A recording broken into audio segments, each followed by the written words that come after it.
So hello, my name is Jacob Falkenberg. I am the Communications and Member Services Director at Venture Portland. And today we're going to be talking about the SummerWorks Internship Program. Our special guest today is Stephanie Blair, who's the Internship Program Manager over at SummerWorks. And we're so happy she's here. Welcome, Stephanie. Thank you so much, Jacob, and thank you to Venture Portland for having me. Just to share a little bit, until recently, I worked for a neighborhood nonprofit in the St. John's area, and as part of that role, was a member of the St. John's Business Boosters Business Association, and have the Venture Portland team near and dear to my heart. And as I moved into my current role, where I'm leading a team of employment specialists whose job is to develop work sites for youth internships. Of course, a venture immediately came to mind. And so many of the best placements that we've had in the program have been with local small businesses.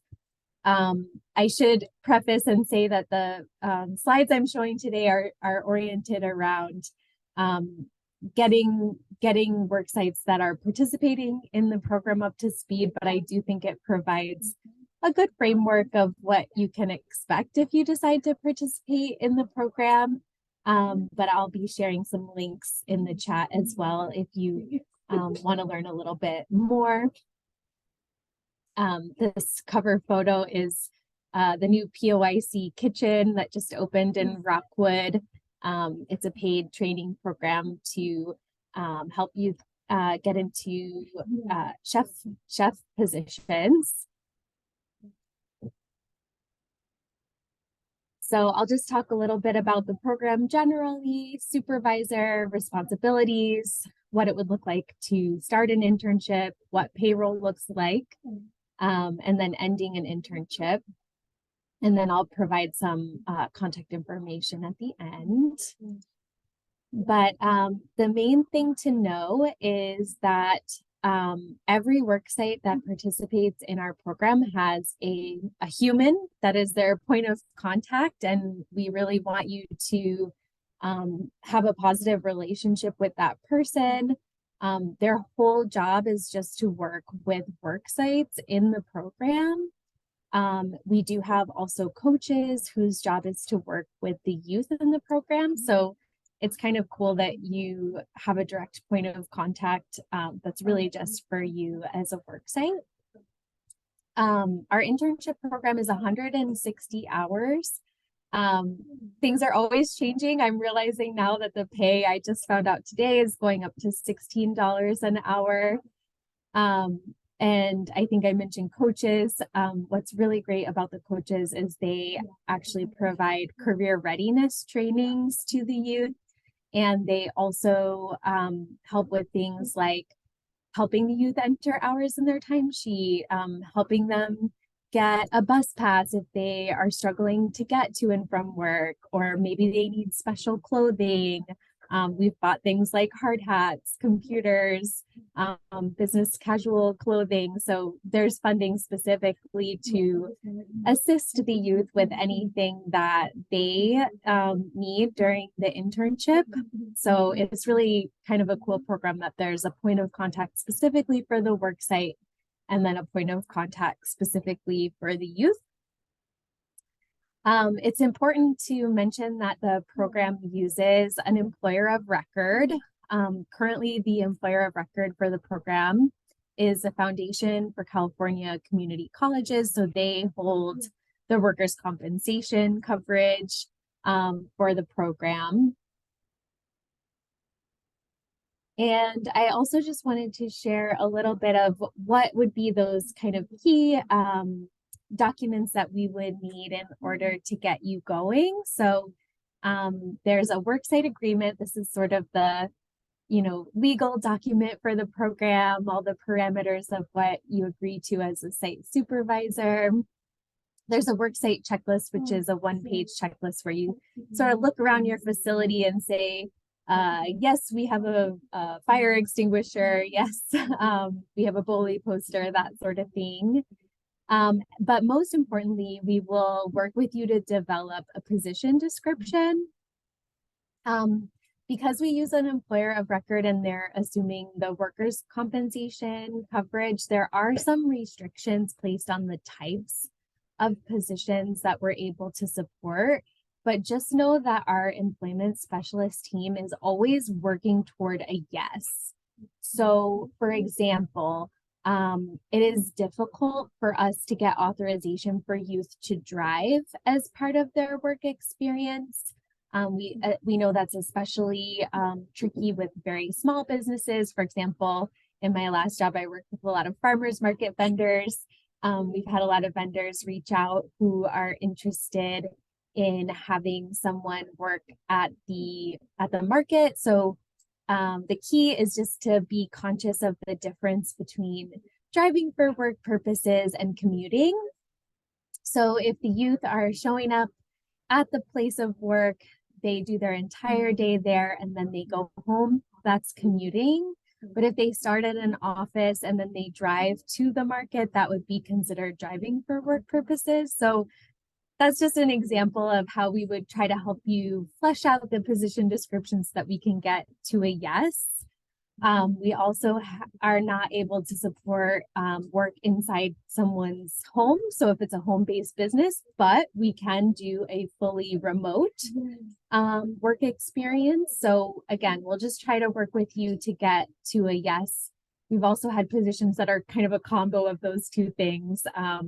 Businesses that do some online sales or need some social media support, and then also have occasional in-person events. So, we'll try to work with you to get to a yes. So once we have all those three documents together, you've connected with the employment specialist, the position goes on to our SummerWorks site. And I will actually put that link in the chat before we wrap today. And that's where you can see the position. So we're never able to guarantee a placement, but during the summer, that's when we have the most youth who are participating. So if you think about it, during the school year, a lot of youth are in school. They're maybe not as much interested in working, or maybe they're just looking for after school employment. But we have the most youth participating in the program in the summer. So if maybe you've participated in the past and if you didn't get a placement during our year-round program, you're much more likely to get a placement during SummerWorks because we have a lot of youth who are looking for summer jobs. So we'll put it on the SummerWorks site, and then the liaison will submit an onboarding ticket to get them onto our payroll. We fully subsidize the wages, and so you aren't responsible for that at all. We put them onto our payroll, but we do still have to do I-9 authorization the same way you would if you hired an employee. And so it's really just important to wait until you hear from us that we've completed all of that legal onboarding stuff before we set up the first day. And then we will complete a work experience training agreement on the first day. We'll work with you to confirm their hours every other week. So under our contract, we can't be there with you all the time when the youth are working. So we really count on you to tell us when they did work. So we'll confirm that with you every 2 weeks as part of our payroll process. Also important to note that in Oregon, final paychecks need to be issued a little bit faster than the typical pay cycle. So we'll provide the notice of how many hours are remaining in the internship every 2 weeks when we provide the hours. And that will hopefully allow you to plan those final hours, including the last day, in advance.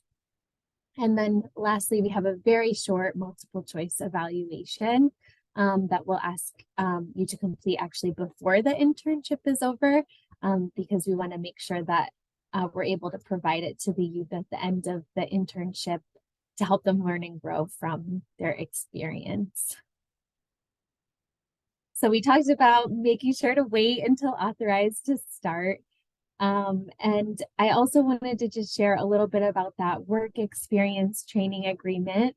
That's something that we'll fill out on the first day with the youth, and it is sort of like a contract between the site supervisor, POIC, and the youth. So the youth provide their emergency contact. We confirm our contact information, you confirm yours. We will lay out what the schedule will look like between the youth and the site supervisor to make sure it works for everyone.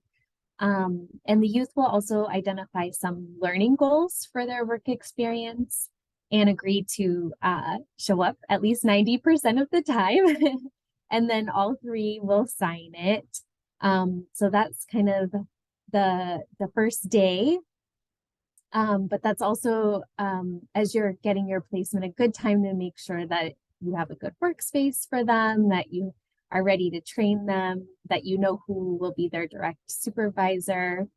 And just keeping in mind that as much as we love the fact that this program supports small businesses through added capacity, at the end of the day, it is an employment program for underserved youth. And so just making sure that you're checking in with them. For a lot of our participants, this could be their first work experience ever. And so sometimes there's little hurdles, like thinking back to my first job, I didn't know where to find the schedule. And so I didn't show up because I didn't know I was supposed to be working. We've also had youth who show up on the first day and can't find the entrance. And so they just go home.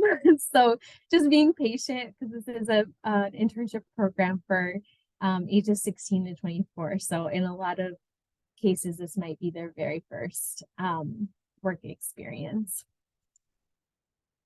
And as I mentioned earlier, we process payroll every 2 weeks. So we will contact you every 2 weeks on Thursday and send an email and say, hey, this is what the participant put in their timesheet. Is it correct? We just need you to say yes or no, please change these things, because we can actually change it if something is wrong. There is a little bit of forecasting that needs to be done through the end of the pay period. We do have the ability to go back and add hours later, though, if they get missed. And then here's what that email looks like. So it'll have the participant's name, the dates in the pay period, the number of hours they worked each day, and then the number of hours remaining in the internship. So we just ask that you please respond, even if it's correct, just so that we can make sure that we're doing our due diligence to make sure that they're getting paid. And on the youth side, it goes on to a US bank card or directly deposited. And then the last piece is, as I mentioned, there's just notifying us of the last day in advance so that we can submit the offboarding ticket and make sure they get their final paycheck promptly. And then, as I said, a very short multiple choice evaluation. It shouldn't take more than 10 minutes to fill out. And it's really just centered around informing their future career opportunities. And this is our current worksite development team, although I'm going to be extending an offer to someone else today. So we're a growing team, almost fully staffed. So I'm the program manager, but each worksite will have one of our employment specialists that they'll be assigned to work with. I know, for example, Joey is based in North Portland, so he's been working with a lot of the St. John's businesses, but POIC has a number of locations throughout Portland. So we want to try to find someone who is connected to your neighborhood or where you live. And this has my email address, but I'm also going to put it in the chat. But I know I didn't spend as much time on my slides. I mostly just wanted to see if I could answer any questions that folks might have, or guide through what the steps would look like if you do decide that you want to participate. I think maybe next I'll just show you a place on our website where you can come for more information. And I will share a different screen. I think I'm going to stop sharing and then share a different thing.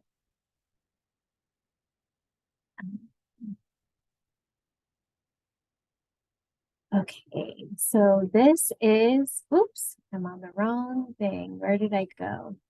This is a page on our website under Get Involved. It says New Hire Interns, and the web address is just portlandoic.org/internships. I'm going to put that link into the chat.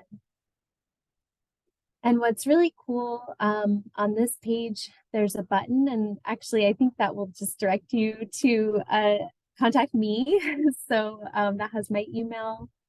And then we also have the program paperwork available in DocuSign. So if you click on the link, you'll put in your name and your email address and hit begin signing. There's no obligation that you're signing at this point, but it will take you to the full program paperwork. And that's where you can read over the worksite agreement and the checklist. And if you want to, you can even submit it at that time. But I most importantly wanted to get you acquainted with and I hope this is showing on the screen. I lost my green. Okay. So this button is our position description template. Usually this is the first step that a worksite will take. And let me see if I can make this a little bigger. Is to complete the position description. We're looking for the name of your organization, your name, title. If there's a different worksite supervisor, their contact information. The reason for that is this will be the person that will most likely be confirming their hours. So it could be the same person, it could be a different person. And then we'll want to have a title for the position, the number of positions that you're offering, any screening requirements that you need. So some of our work sites want to do an interview. Some of them want to check a COVID vaccination card, or we try to discourage background checks because we want to make this program accessible to youth, but some work sites like childcare, they have to have a background check. And you can conduct it or we can conduct it. But I did just add in here that when our payroll company does it, it's not the fastest. So just kind of keeping that in mind. And then any credentials that they need to have completed, the actual position description of what they'll be doing. Again, our program serves 16 to 24, but some positions, they need to be 18. The address where the position will be based. A lot of our program participants have barriers around transportation. So knowing where the position is based is really important to us in helping connect youth to a good match. And then it helps us to know if there's any dress code, any desired skills. We'll always try to coach you to make it as accessible as possible, but at the end of the day, you know what you need for your business. The requested start date, if there's a specific date in mind. We've had some businesses where they know they're opening a physical location at some date in the future. So some businesses will put, ASAP, others will have some date in the future that they're aiming to have them start. Anything that you want to share about scheduling. And then you'll just send that to us. We try to meet with each individual or organization because, like I said, the relationship is just so important, like having your person and having them know a little bit more about the position so they can really speak to it when they're talking to coaches and helping the youth get connected. And then they will also be the one to reach out when a young person expresses interest in the position. They'll facilitate any screening requirements. And as I said before, they'll set up that first day as well. So that's all available on our website. We also have a second internship program at POIC that is specifically serving justice-involved youth. It's a different funding source. So Work Systems funds our main internship program, but if you're interested in the program for justice-involved youth, there's a separate memorandum of understanding to sign. And that's available on the site as well, but not required to participate. So I just did a lot of talking. Does anyone have any questions that they'd like to know a little bit more about it? Yeah, it looks like Sarah has her hand up. Hi, Stephanie. I do have a couple of questions. I've heard about this program and I think it's so cool. You may have gone over this, but do the interns have an option to choose which place they want to go, or are they placed? Yes, they do. So during the year-round program, I kind of mentioned when youth are in school, the volume is much, much lower. There's far fewer youth participating during the school year. So during the school year, they just say what their first choice is, and usually we can place them there. We're still kind of in that timeline now, but we're just starting to get to the place where we're doing the SummerWorks. We have a goal of serving 400 young people during the SummerWorks program. And so it starts to get a little trickier then, because we might have 5 youth that all want the same job. And so we ask them for their first, second, and third choice. And then we would hope to give them one of the top 3, hopefully their first choice, but sometimes there's, like I said, 5 youth want the same job. Yeah, so that's how it works during SummerWorks. Okay, and then my other question is, as far as the businesses go, are they encouraged or allowed to like incentivize, like add extra money to the youth income, or offer them some kind of like work trade or anything like that? Yeah, thank you so much for asking that question. So there's 2 ways to go about it. One would be, I think, the easier option, which would be an incentive, which you could just offer directly to the participant. But there is also an option to become, they call it a program sponsor, and basically Work Systems would sit down and say, okay, you want 1 intern, they might work up to 160 hours. So we subsidize at 15 and you want to pay them 17. So how much does it cost to pay them that extra $2 an hour over the full duration of the program?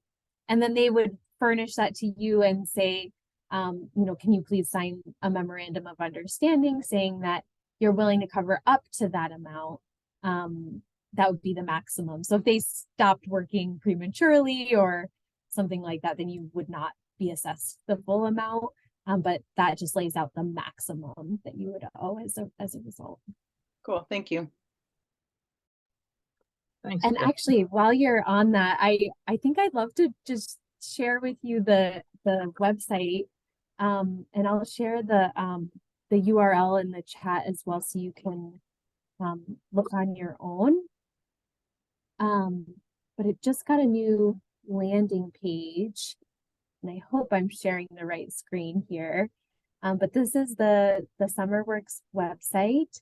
And if you click view opportunities, you can see all of the positions that are currently available, ranging from farms and preschools to the city of Portland, food, computer repair, all kinds of different opportunities. You can see what we're currently offering. And I know that Active Children Portland has, I thought they had a sponsorship agreement, but maybe not.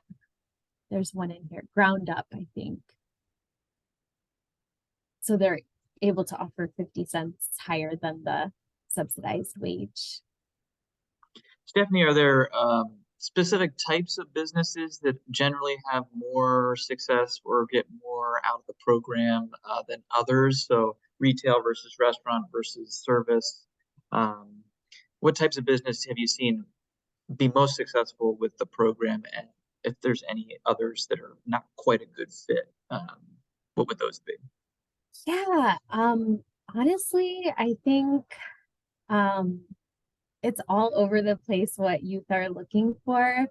If you think about that 16 to 24 age range, there's a really big difference where some youth are really looking for that first job and it's really just can I get some experience? They might be looking for something close to home, whereas others might be looking more so for a little more of a career track. I know that we've had some youth specifically looking at little health clinics and can I get some experience in medicine?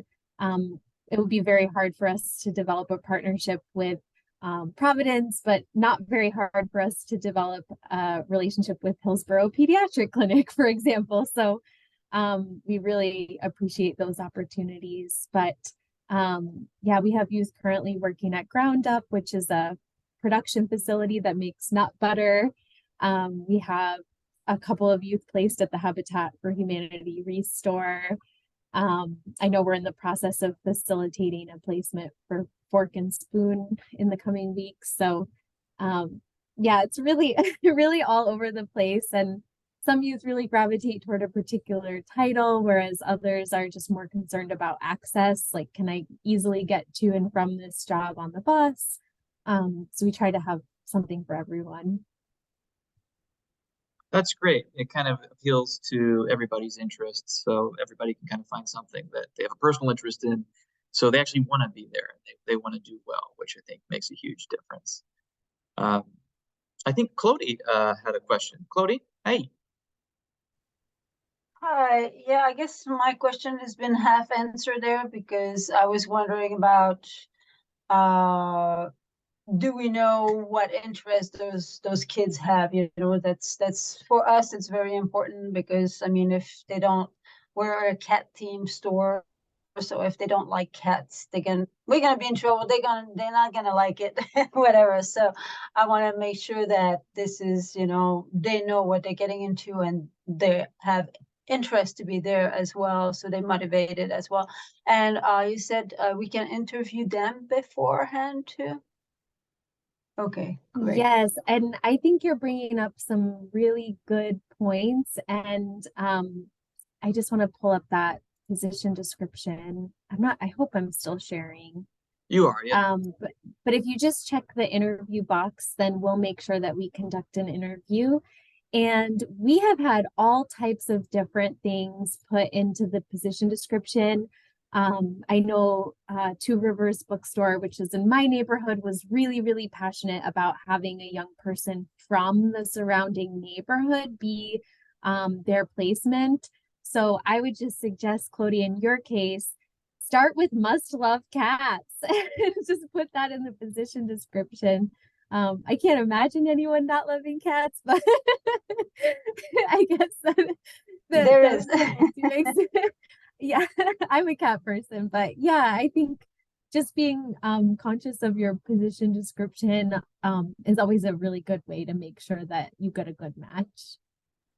Okay, and then usually how many hours a day they work, you know, it's probably not 8 hours, but you know, if they just come for half an hour, it's not really worth it to train somebody for half an hour a day. So I'm wondering, can we put this in this description job? You have to be at least 3 hours a day or something like this.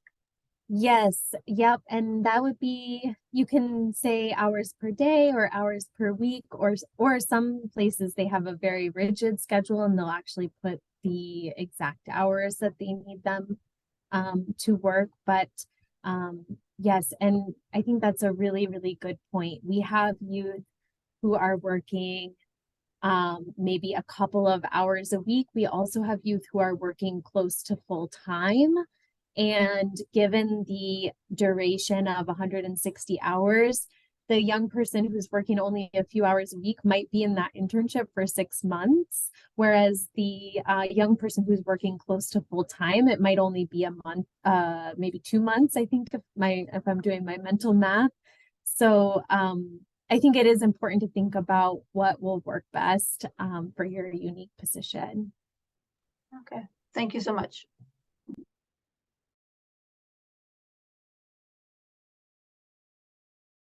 Sorry about that. It looks like Erwina had a question in the chat, and I just wanted to clarify it. They said, I currently applied for this already in another organization, but I'm not getting any intern until now. Can I still apply for this adventure? So just to clarify, Erwina, did you apply to be an intern, or did your business apply? I recognize the name, Jacob. Erwina, I can speak to your question. So this program is not run by Venture. I had just asked if I could be a guest speaker with Venture Portland. And yes, your position is on our website. But I think the reason that there's not currently a placement is that a lot of our young people are still in school during the school year. But I actually just today had someone reach out and is interested in a position at Fork and Spoon. So I think you'll be hearing from us as soon as they finish their steps to become enrolled in the program.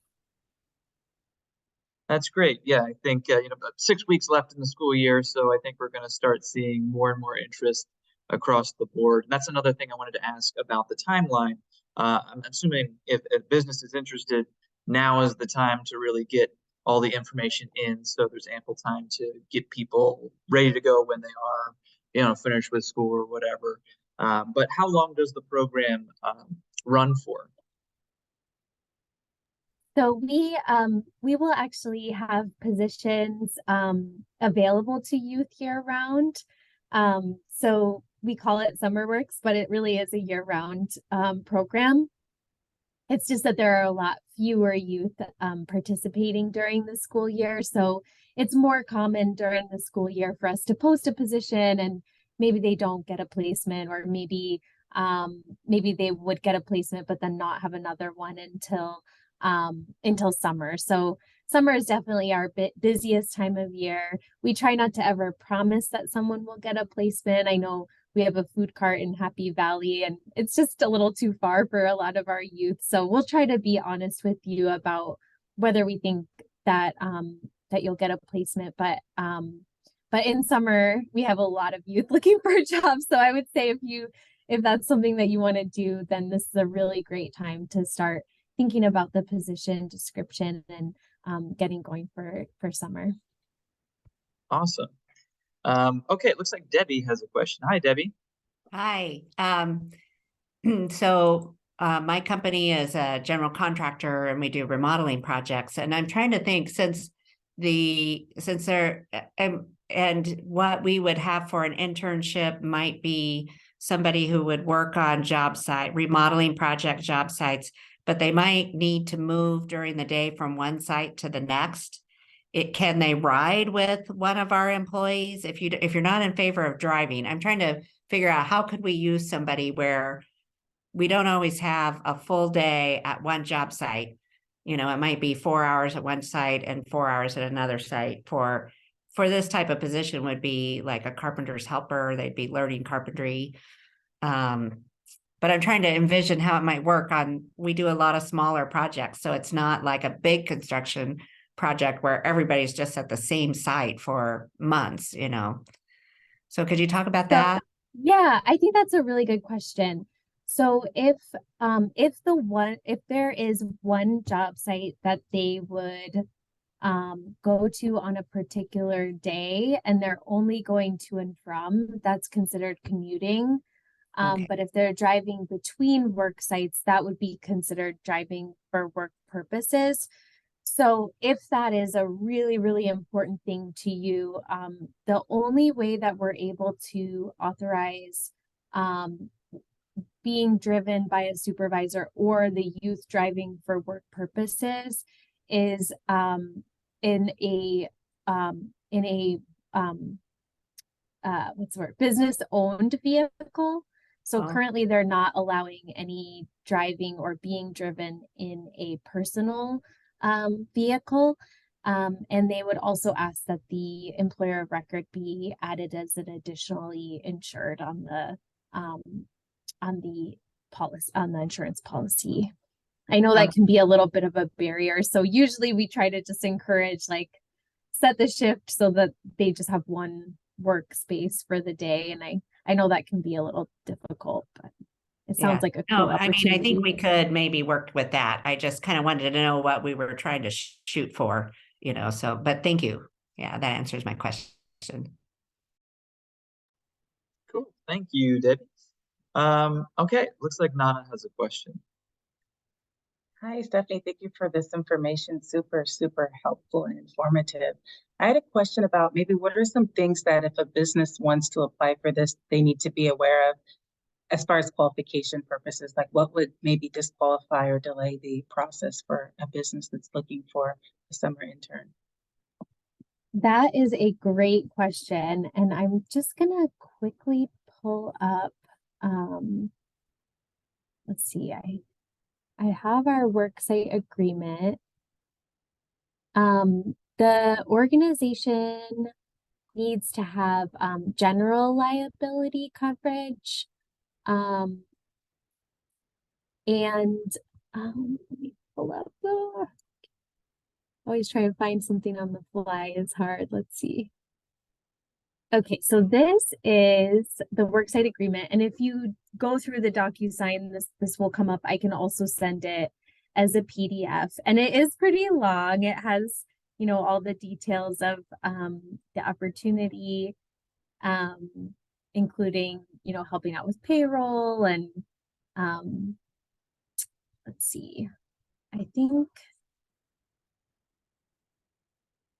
of course, complying with ADA as any other employer. And those bully posters, and I can even send a link. We've had a few organizations where they just don't have the bully poster. Maybe they don't actually have employees yet. So this would be needed because this would be effectively their first employee. They need to do lunches if the shift is 6 hours or more, they need to have a 30-minute unpaid lunch. I think there's some things about not coming into direct contact with any human waste, making sure that they have outlined all the duties in the position description, not starting before being authorized, training them if there's any unsafe condition. They do need to be supervised at all times. That has posed a barrier for small businesses at times. We've had a few organizations reach out. It always comes back to the farmers markets, which are of course near and dear to my heart. So they could come help out at the farmers market, but they couldn't run the market on an organization's behalf. I'm trying to think if there's anything else. Oh, and making sure to properly safeguard premises. So not unnecessarily entrusting participants with trade secrets or cash. And if you are having them handle cash, making sure that you're supervising that work, because the organization would be kind of responsible for that. Making sure the hours are correct. There are also Oregon laws around youth who are under 18, especially during the school year. There's limitations on the number of hours that they can work. We haven't really had very many youth who are, even if they're working close to full-time, they're usually not working 40 hours a week. So this doesn't come up very often. Making sure to take care of them if they get hurt. Tell us if they get hurt. We will file the workers' compensation claim if they get hurt. But I think, if you're working with youth, and especially youth who might not have health insurance, they might be nervous to say they got hurt, or they're afraid that they're going to get in trouble if they say they got hurt. So just letting them know that they're not in trouble, and to, let their supervisor know if they do get hurt. I should knock on wood, but I haven't had to do any workers' comp claims yet. So hopefully that stays that way.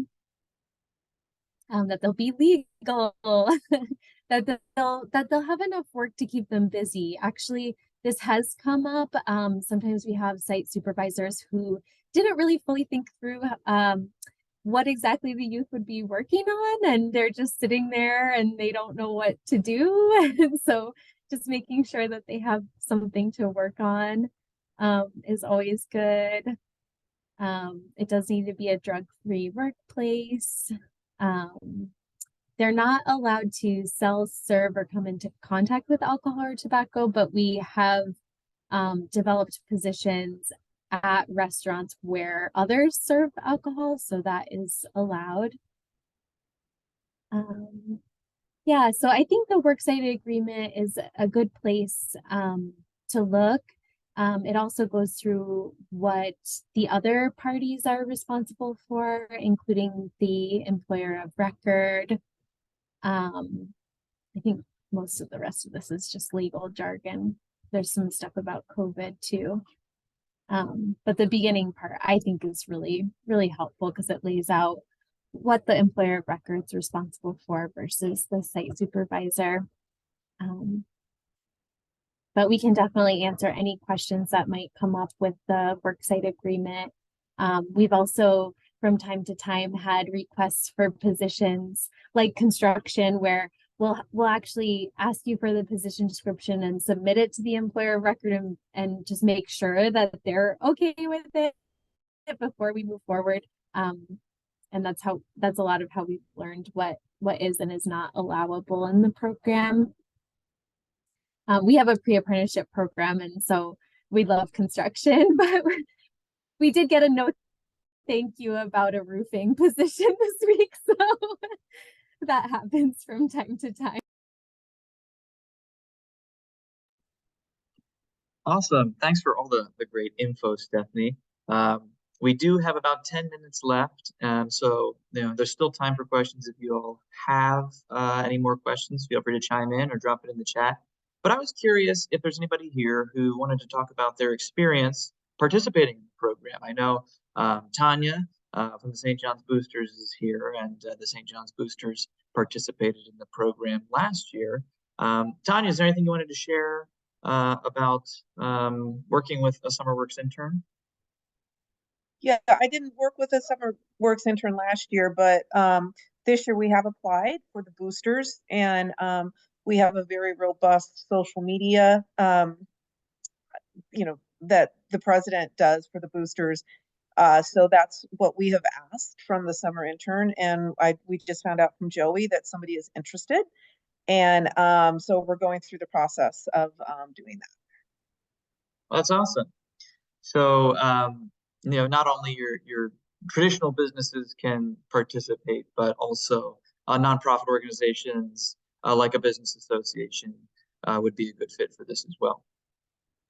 And we have had a number of participants specifically looking for remote work. I think coming out of the pandemic, a lot of things went back to in-person, and we don't have very many fully remote positions. So that made that position very attractive. Awesome. Yeah, it's good to have that kind of flexibility, especially in our current work environment. Offering those types of positions, I think, are going to be more and more popular as we kind of move forward into the future. Great. Well, any other questions for Stephanie while we have her here? This is a really exciting opportunity, not only for the young interns, but also for the businesses to take advantage of this and have the costs completely covered, which is even better. Stephanie, are there any other costs? I know that SummerWorks covers the pay for the intern, but could a business expect to have to pay anything additional to be a participant? I can't think of anything. Yeah, nothing comes to mind. I guess just your own time, because it is a lot of work to be a supervisor. Definitely the first time I was a supervisor, I was like, wow, like this is a lot of training just to, help someone get up to speed, especially if they've never worked before. So just kind of having a plan of what's reasonable so that you're able to get value out of that 160 hours. You don't want to spend the entire 160 hours training. You want to make sure that you're training them for something that they're able to execute within that time frame. That's a great point. Yeah, time is very valuable. So in order to get, the most out of this, they are going to have, a supervisor. So definitely keeping that in mind is super important. Yeah, Claudie. Quick question. So say it's been 2 weeks and it just doesn't work. What happened? That's a great question. Our hope is that you would contact us just to let us know as soon as things start not feeling quite right. It's rare, but it does happen. And what we found with our youth is typically there's something else going on. They're nervous to ask a certain question. They are maybe the schedule isn't working for them and they're afraid to tell you. They're having trouble getting there, and they, maybe their transportation is a challenge. So we just ask that you involve us early, because a lot of times there's something else going on, and we have a lot of support service dollars that we can contribute toward helping remedy whatever issue it is that they're experiencing, because we want to reduce every barrier to help create a positive experience for them. But I will say, if it really, really, really is not working, you do have the option to terminate. We hope that that's, not the first thing that you do, but we just would ask that you let us know so that we could submit that offboarding ticket and get that final paycheck. But most of the time there's something else going on, and if we can just get the coach involved, we can help them address that issue. Great. Okay, thank you. Awesome. Thank you so much, Stephanie. We really appreciate you taking the time to share about this wonderful program, and I hope all of you here today can take advantage of it. I'll be sending out some more information with some of the links that Stephanie shared, so you can get the process started. As we said, sooner the better. The school year is quickly coming to a close. So thank you, Stephanie, and thank you everyone for being here, and I hope you have a great rest of your day. Thank you so much. Great seeing you all. Thank you. Have a beautiful day. Mm-hmm.